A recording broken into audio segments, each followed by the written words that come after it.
Kita ke sorotan lain, saudara. Pihak Tol Cijago membongkar satu bangunan rumah yang berdiri di tengah pembangunan proyek Tol Cijago. Bangunan tersebut kini sudah diratakan dengan tanah.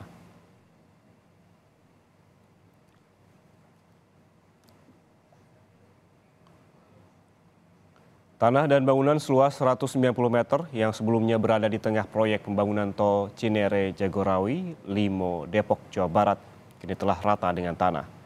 Dengan menggunakan alat berat, pihak pengembang tol melakukan pembongkaran. Sebelumnya, pembongkaran sempat terkendala karena masalah administrasi yang kini sudah terselesaikan.